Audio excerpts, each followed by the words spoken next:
When she dropped her clothes and said, "I need someone to see me," he realized this wasn't about attraction. It was about saving a life. David stared at his computer screen for the third straight hour. The coffee cup beside him had gone cold again, but he barely noticed. Sleep had become his enemy ever since his father passed away 2 months ago. Every time he closed his eyes, memories would flood back. The hospital room. The beeping machines. The moment everything went quiet, so he worked instead, late into the night, designing logos and websites for clients who probably slept peacefully in their beds. His small apartment had become his world. Kitchen table turned workspace. Empty takeout containers piled in the sink. Curtains drawn tight against the daylight he rarely saw anymore. The building he lived in was old, built back when walls were thin and privacy was a luxury.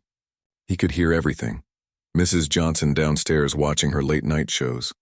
The college student next door playing music. And upstairs someone who walked around at the strangest hours. At first David thought maybe they worked night shifts like him. But the footsteps were different, restless, pacing back and forth across the floor above his head. Sometimes he heard what sounded like crying, but he never investigated. In the city, you learned to mind your own business. Tonight felt different, though. The weather forecast had warned about severe storms, and the first drops of rain were already hitting his window. David glanced at the clock. Almost midnight. Time for another cup of coffee. As he stood up to stretch his back, the footsteps upstairs started again. Faster this time. More frantic, like someone was searching for something they couldn't find. Thunder rolled across the sky and the lights in his apartment flickered. David had always found storms calming. The sound of rain helped him focus. But tonight the thunder seemed louder, more aggressive. Each flash of lightning lit up his small living room like a camera flash, making shadows dance on the walls. The power flickered again, longer this time. His computer screen went black for a few seconds before humming back to life. He quickly saved his work, knowing the building's electrical system wasn't reliable during bad weather. Upstairs, the pacing had stopped. Now there was something else. A different kind of sound, quieter but somehow more concerning. David found himself listening despite trying to focus on his screen. The rain was coming down harder now, drumming against his window like impatient fingers. He could see people on the street below hurrying to get inside before the worst of the storm hit. Smart people who went to bed at reasonable hours and woke up refreshed. Another lightning strike closer this time. The thunder followed almost immediately, shaking the old building. David's lights flickered once more, and he heard his neighbor's footsteps resume. But now they sounded different, urgent, like someone preparing for something. He tried to concentrate on his work. A new client had sent him a project that needed to be finished by morning. A simple logo design, nothing complicated. But his mind kept wandering to the sounds above his head. Around 2 a.m, the storm reached its peak. Rain lashed against the building in sheets and the wind howled through the alley behind his apartment. David had given up trying to work and was watching the storm through his window when the power went out completely. The building plunged into darkness. Emergency lighting kicked in a few seconds later, casting everything in an eerie red glow. That's when David heard it. The fire alarm, piercing through the sound of the storm. His heart jumped. Fire alarms in old buildings weren't something you ignored, even when they might be false alarms. He grabbed his jacket and keys, shoving his laptop into a bag. Better safe than sorry. The hallway was already filling with residents. Mrs. Johnson was there in her bathrobe, looking confused and worried. The college student was helping an elderly man from the 4th floor. And there, at the far end of the hall, was someone David had never seen before.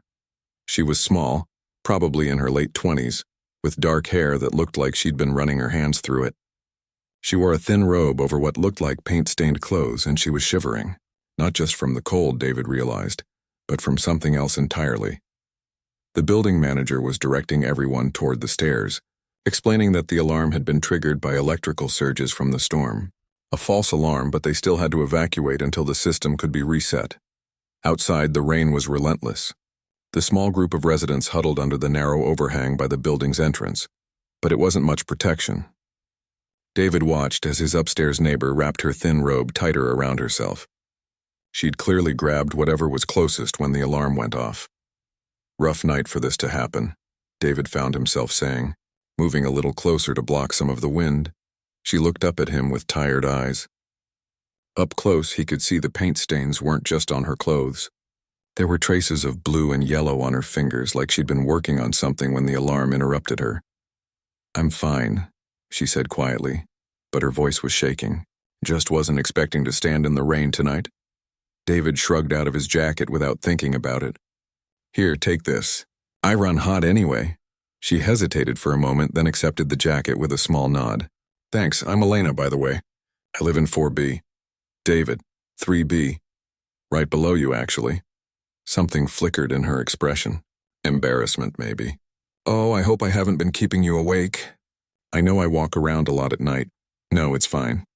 I'm usually up late anyway. Work stuff." They stood in comfortable silence after that, watching the storm rage around them.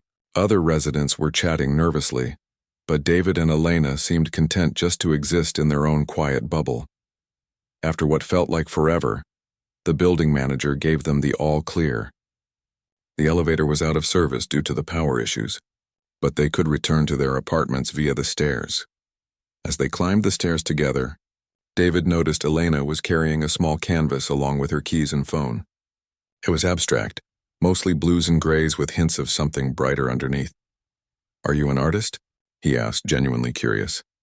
Elena paused on the landing between the second and third floors. "I used to be, sort of. I'm an art therapist, or I was, between jobs right now." There was something in her voice that suggested the story was more complicated than that, but David didn't push. He understood complicated stories. When they reached the third floor, David hesitated. "Hey, if you need anything. Extra blankets, hot coffee, whatever. I'm right downstairs." Elena looked at him for a long moment, as if trying to decide whether to trust this stranger who'd given her his jacket in the rain.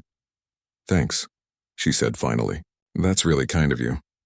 David watched her continue up to the fourth floor before entering his own apartment. The power was back on, his computer still humming quietly on the kitchen table. But somehow the silence felt different now. Less empty. Like maybe he wasn't the only person in this old building who understood what it meant to be awake when the rest of the world was sleeping. 3 days passed after the storm. David found himself listening for Elena's footsteps upstairs, though he wasn't sure why. Maybe it was because she was the first person in months who had talked to him like a normal human being, not with pity about his father, not asking if he was okay every 5 minutes, just simple conversation between two people who happened to be awake when the world was sleeping. He was deep into a new project when it happened. A logo design for a local bakery that needed something warm and welcoming. David had been experimenting with different fonts for hours, trying to capture that perfect feeling of home-baked bread and morning coffee. The crash came suddenly, loud enough to make him jump in his chair and knock over his water glass. It sounded like something heavy had fallen, maybe furniture being knocked over. Then silence. Complete unsettling silence. David paused his work and listened. Usually after any noise upstairs, he could hear Elena moving around, picking things up, going about her business. But now there was nothing. No footsteps. No sounds of cleanup. Just quiet that felt wrong somehow. He waited 5 minutes. Then 10. The silence stretched on, and David found himself getting worried. What if she had fallen? What if something was seriously wrong? He remembered how fragile she had looked that night in the rain, how her hands shook when she took his jacket. Finally, he couldn't stand it anymore. David saved his work and headed upstairs. The hallway was dimly lit, as always, smelling faintly of old wood and cleaning supplies. When he reached Elena's door, he knocked gently. "Elena, everything okay up there?" No answer. He knocked again, a little louder this time. "I heard a crash. Just wanted to make sure you're all right." Still nothing. But then he noticed something that made his stomach drop. Her door wasn't completely closed. It was slightly ajar, maybe an inch or two. Not enough to see inside, but enough to know something wasn't right. David stood there for a moment, unsure what to do. Going into someone's apartment uninvited was crossing a line. But what if she was hurt? What if she needed help and couldn't respond?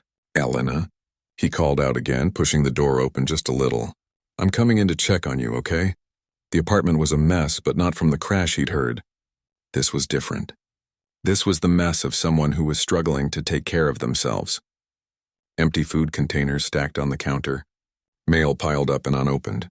Art supplies scattered across every surface like someone had started a dozen projects but couldn't finish any of them. David moved carefully through the living room, calling Elena's name softly. The crashed sound had definitely come from this direction. He found the source in what looked like a makeshift art studio. An easel had been knocked over and paint tubes were scattered across the floor. A canvas lay face down beside them, covered in wet paint that was now smearing into the carpet. That's when he heard it, quiet crying coming from the bedroom. David hesitated at the doorway. This felt like intruding on something private, something painful. But Elena had been kind to him that night in the storm, and he couldn't just leave knowing she was upset. "Elena?" he said softly. "It's David from downstairs. Are you hurt?"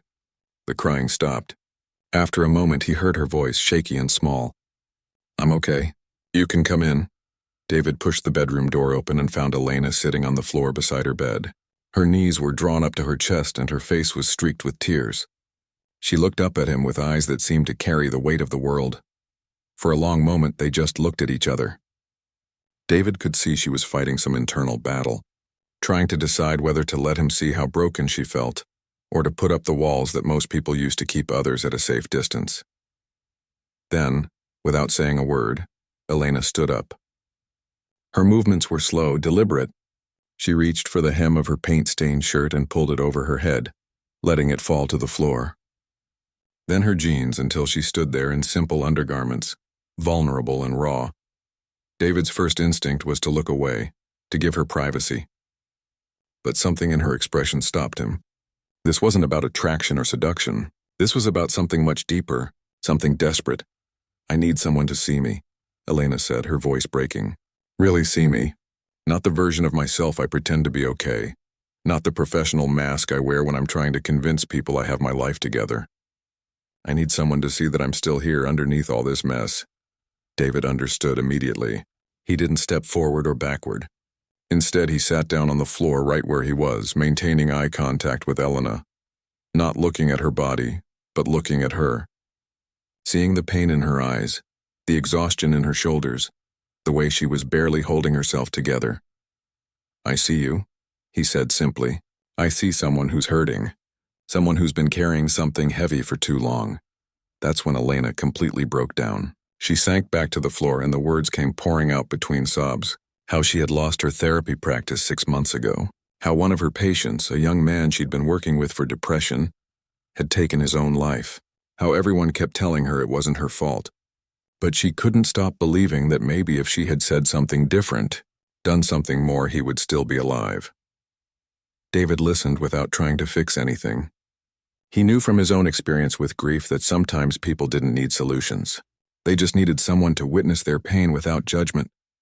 Elena told him about the guilt that woke her up every night. How she'd been hiding in this apartment, afraid to practice therapy again, afraid to trust herself with other people's mental health. How she'd been living on savings and freelance art projects, but even those were becoming harder to complete. "I keep starting paintings," she said, gesturing toward the living room. "But I can't finish anything. It's like I've forgotten how to create something whole." David stayed on the floor listening to every word. He shared his own struggle with his father's death, how he'd been working all night just to avoid the dreams, how he felt like he was watching his own life through a window instead of actually living it. They talked for hours, about loss and guilt and the weight of expectations, about how it felt to disappoint yourself so completely that you couldn't trust your own judgment anymore. Elena eventually put her clothes back on, not out of embarrassment, but because she no longer needed to be seen in that way. She had needed someone to witness her vulnerability without taking advantage of it, and David had done exactly that. As the sun started to rise, they were still sitting on her bedroom floor, surrounded by the evidence of her struggles, but somehow feeling less alone than either had felt in months. The morning after changed everything between them, but not in the way most people might expect. David didn't wake up thinking about Elena's body or what had happened between them. Instead, he woke up thinking about her eyes when she had said she needed someone to see her. Real recognition. The kind that happens when someone truly understands your pain. He made extra coffee that morning and climbed the stairs to Elena's apartment. She answered the door fully dressed, her hair pulled back, looking more put together than she had in months. But David could see the exhaustion still lingering around her eyes. "Thought you might need this," he said, offering her the second cup. Elena accepted it gratefully. Thank you. For last night. For not making it weird, David nodded. Want to talk about it? She invited him in, and David was surprised to see that she had started cleaning up. The art supplies were organized into neat piles. The empty food containers were gone. It wasn't perfect, but it was progress. I haven't talked about what happened with my patient to anyone, Elena said, settling onto her couch. Not really. Everyone wants to help, but they all say the same things. That it wasn't my fault. That I did everything I could. But they don't understand what it feels like to have someone trust you with their deepest pain, and then feel like you failed them. David sat across from her, remembering his own experience with well-meaning friends after his father died. People mean well, but sometimes their comfort feels empty when you're drowning in guilt. Exactly. Elena's voice was quiet but steady. His name was Tyler, 23 years old. He had been coming to see me for 8 months. We were making progress, or at least I thought we were. He was talking more, engaging with the art therapy techniques. Then one Tuesday he didn't show up for his appointment. David waited, sensing there was more. I called him that evening. Left a voicemail saying I hoped he was okay and that we could reschedule. Professional but caring, you know? The next morning his mother called me. He had overdosed that night, just hours after I left that message. Elena set down her coffee cup with shaking hands. The worst part is, I had this feeling during our last session. Something felt different about the way he was talking, like he was saying goodbye. But I convinced myself I was overthinking it, that I was seeing problems that weren't there. David felt the familiar ache of regret that came with losing someone important. My father called me 3 days before he died. Said he wanted to take me fishing that weekend. I told him I was too busy with work, that we'd do it next month. There was no next month. They sat in silence for a while, both lost in their memories of conversations that felt different in hindsight.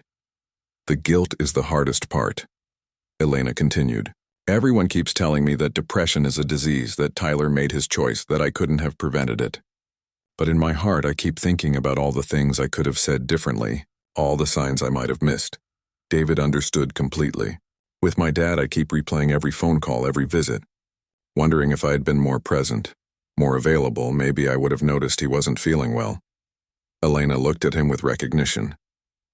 How do you live with that? Honestly, I haven't figured it out yet. I just work until I'm too tired to think about it, then I sleep badly and start over again. Elena laughed, but it was a sad sound. I do the opposite. I start art projects to distract myself, but then I can't finish them, because finishing means facing the empty space that comes after. So I live surrounded by half-completed things. David looked around the apartment with new understanding.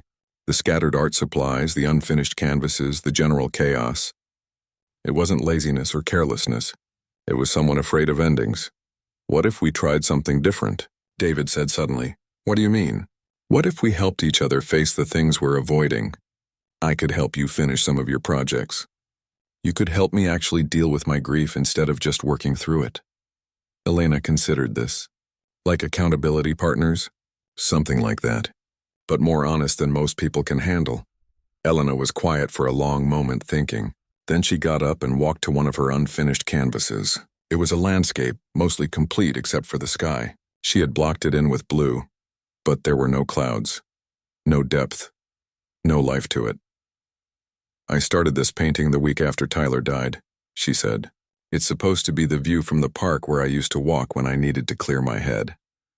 But every time I try to add the clouds, I freeze up. Like finishing it means accepting that life goes on. David stood up and joined her in front of the canvas. What if life going on isn't about forgetting or moving past what happened? What if it's about carrying the important parts with you, while still allowing new things to grow? Elena picked up a palette knife and stared at the empty sky on her canvas. Tyler loved clouds. He used to tell me that watching them change helped him remember that feelings weren't permanent, that even the darkest storms eventually moved on. Slowly, carefully, Elena began adding white paint to the blue sky. Not perfect puffy clouds, but real ones, the kind that carry both shadow and light. David watched as she worked, seeing how her shoulders relaxed with each brushstroke. Tell me about your dad, Elena said as she painted. What would he have wanted you to remember about him? David thought about it. He used to say that work was just work, but moments with people you care about were the only things that really mattered. I think he'd be pretty disappointed in how I've been living these past few months. So what would he want you to do differently? Actually show up for life instead of just surviving it. Elena stepped back from her painting. The sky now had depth and movement. Clouds that suggested both calm and storm, but also the possibility that storms pass. I think Tyler would want me to help other people the way I tried to help him, but maybe I need to learn how to help myself. First, David looked at the completed painting and then at Elena. This is really beautiful. It's the first thing I've finished in 6 months. They spent the rest of that day talking about their losses, their regrets, and slowly their hopes. Elena showed David more of her unfinished work, and together they talked through what each piece might become. David shared his own creative struggles, how his design work had become mechanical since his father died. By evening, they had made a plan. Elena would try to finish one project each week. David would commit to one real conversation with a friend or family member he'd been avoiding. They would check in with each other, not to judge or fix, but to witness each other's efforts to engage with life again. As David prepared to go back to his apartment, Elena stopped him at the door. Thank you for seeing me yesterday. Really seeing me. I haven't felt that understood in a very long time. David smiled. Thank you for trusting me enough to let me. That night, for the first time in months, David called his mother. They talked for over an hour about his father, about grief, and about how healing wasn't about getting over loss, but about learning to carry it with love instead of just pain. When he finally went to sleep, David didn't have nightmares. Instead, he dreamed about clouds that moved across an endless sky, carrying shadows and light in equal measure.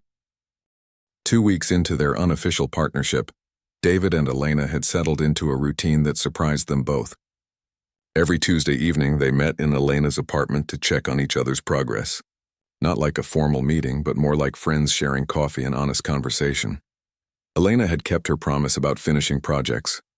The landscape painting now hung on her living room wall, and she had completed 2 smaller pieces. One was an abstract representation of grief that looked like storm clouds breaking apart to reveal patches of blue sky. The other was a portrait of hands holding something fragile but precious. David had made good on his commitment too. He'd called his mother 3 times, had lunch with his college roommate, and even attended his father's memorial service at their church. Each conversation had been difficult, but David was learning that difficult didn't always mean destructive. I think I'm ready for something bigger, Elena said one Tuesday evening, setting down her coffee cup with unusual determination. David looked up from the design sketches he'd been showing her. What do you mean? Elena walked to her desk and pulled out a brochure she'd been hiding underneath a stack of art books. The cover read, Healing Through Expression Group Therapy for Mental Health Professionals. I found this program, she said, her voice both nervous and hopeful. It's specifically for therapists and counselors who are struggling with their own mental health challenges. People who understand what it's like to carry other people's pain professionally. David read through the brochure. The program combined traditional group therapy with creative expression. Participants were encouraged to explore their own experiences while learning new tools for self-care and professional resilience. This looks perfect for you, David said. When does it start? Elena bit her lip. Next week? But I'm terrified. What if I break down in front of other therapists? What if they judge me for losing a patient? What if I'm not ready? David remembered his own fears about reaching out to people after his father died. The worry that everyone would see how broken he felt inside. What if you are ready and this is exactly what you need to move forward? I was thinking, Elena said quietly, maybe you could come with me. To the first session, I mean. They allow support people for the initial intake meeting. David felt honored that she trusted him enough to ask, of course, if you think it would help. The following week, they sat together in a comfortable conference room with 6 other people. The group leader, Dr. Patricia Chen, was a therapist herself, who had experienced burnout earlier in her career. She spoke with the kind of understanding that only came from personal experience. Everyone in this room has chosen to help others for a living, Dr. Chen said during the opening session. But many of us never learned how to help ourselves. We're here to change that. David watched Elena as she listened to other therapists share their stories. A school counselor who had developed anxiety after a student crisis. A social worker who couldn't sleep after a particularly difficult case. A psychiatrist who had started questioning his own judgment after a patient complaint. When it was Elena's turn to speak, her voice was steady but quiet. 6 months ago, I lost a patient to suicide. I know everyone says it wasn't my fault, but I can't stop thinking I missed something important. I haven't been able to work since then because I don't trust myself anymore. The room was silent for a moment. Then the school counselor spoke up. I think every therapist in this room has felt that fear. The weight of responsibility when someone's well-being is in your hands. The hardest part, added the social worker, is that we're trained to help others process trauma, but we're often terrible at processing our own. Elena nodded, tears starting to form in her eyes. I used to tell my patients that healing isn't linear, that setbacks are part of the process. But when it came to my own grief and guilt, I expected myself to just get over it and move on. Dr. Chen smiled gently. It's interesting how we can be so compassionate with our clients, but so harsh with ourselves. Part of our work here will be learning to treat ourselves with the same kindness we show others. After the session, David and Elena walked to a nearby cafe. Elena seemed lighter somehow, like sharing her story with people who truly understood had lifted some invisible weight from her shoulders. How do you feel? David asked as they settled into a corner booth. Relieved, Elena said, and hopeful for the first time in months. Those people get it in a way that most friends and family can't. They understand the specific kind of responsibility that comes with this work. David had been thinking about something during the session. Listening to everyone today made me realize something about my own situation. What's that? I've been treating grief like a problem to solve instead of an experience to live through. Just like you were treating your guilt as something to get over instead of something to process and learn from. Elena reached across the table and squeezed his hand. Maybe we both needed to learn that healing isn't about returning to who we were before. It's about becoming who we're meant to be after. Over the following weeks, Elena attended her group sessions religiously. She came home each week with new insights and tools for managing her anxiety about returning to work. She started a journal specifically for processing her feelings about Tyler and her other former patients. She began painting again, not just to finish projects, but because she genuinely enjoyed creating. David, inspired by Elena's progress, decided to seek his own form of therapy.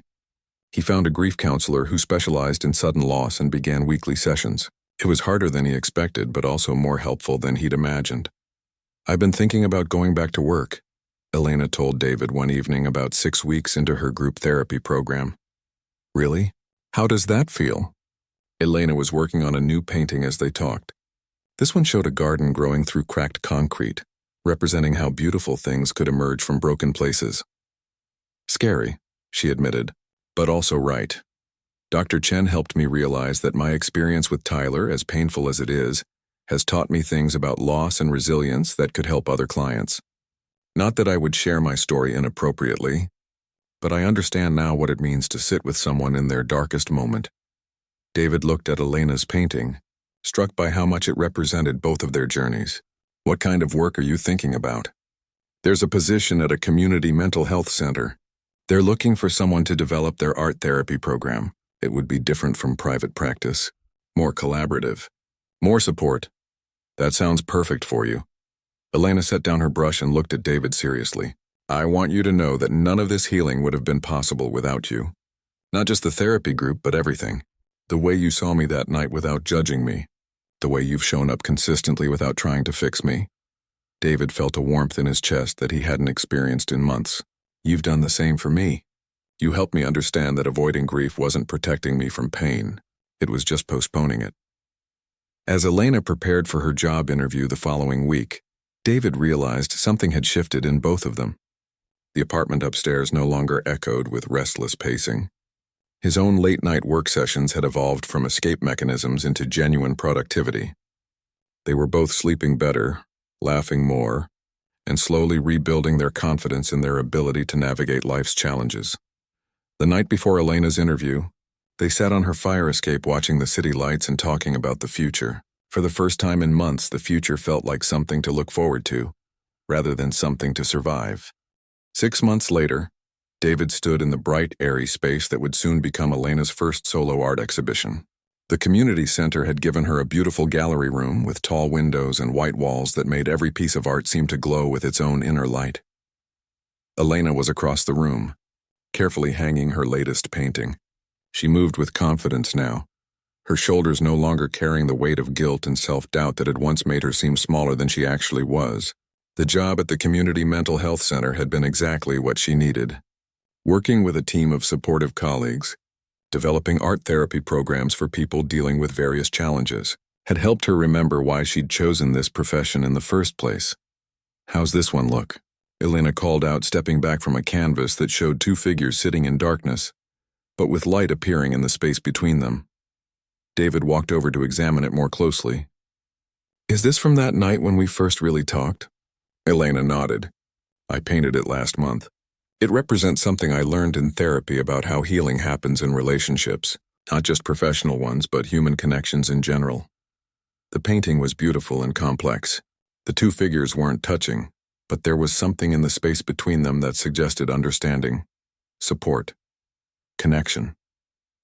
David recognized the moment it captured, the night Elena had needed someone to truly see her, and he had chosen to stay and listen instead of running away from someone else's pain. "I love it," David said honestly. "It captures something real about that night." Elena smiled and moved on to hang the next piece. This one was lighter, showing a garden growing through concrete cracks. Bright flowers pushing through broken pavement, reaching toward sunlight. She'd completed it the week she started her new job, and it had become David's favorite of all her works. "The community center director wants to buy this one for their lobby," Elena said, adjusting the frame slightly. "She says it perfectly represents what they're trying to do here. Help people grow and heal even after experiencing difficult things." David felt proud watching Elena in her element like this.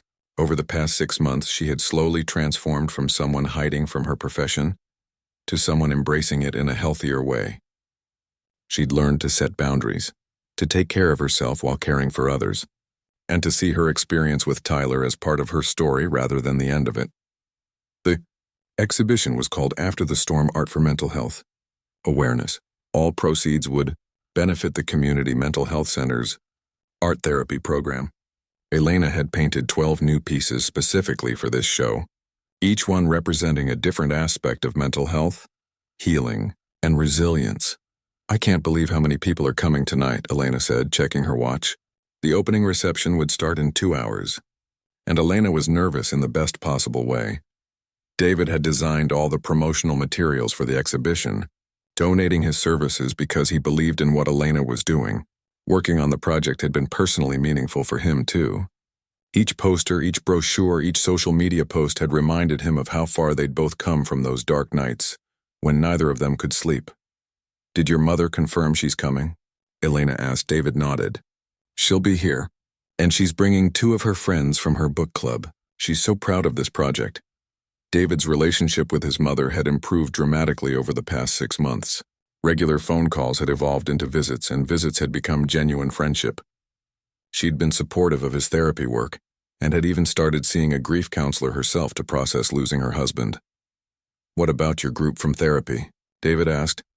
"Dr. Chen will be here, and at least 4 people from my group confirmed they're coming. It feels amazing to have their support." Elena's therapy group had become an important part of her life. She'd learned that professional burnout and patient loss were more common than she'd realized, and that many therapists struggled with similar feelings of inadequacy and self-doubt. Having a community of people who understood her specific challenges had been transformative. As they continued setting up the exhibition, David reflected on how much his own life had changed.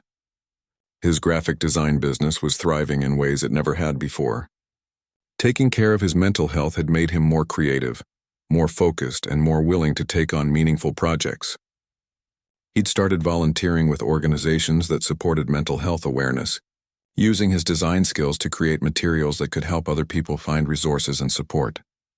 "I have something for you," Elena said, disappearing into the storage room and returning with a canvas covered by a cloth. "What is it?" Elena pulled away the cloth to reveal a painting David had never seen before.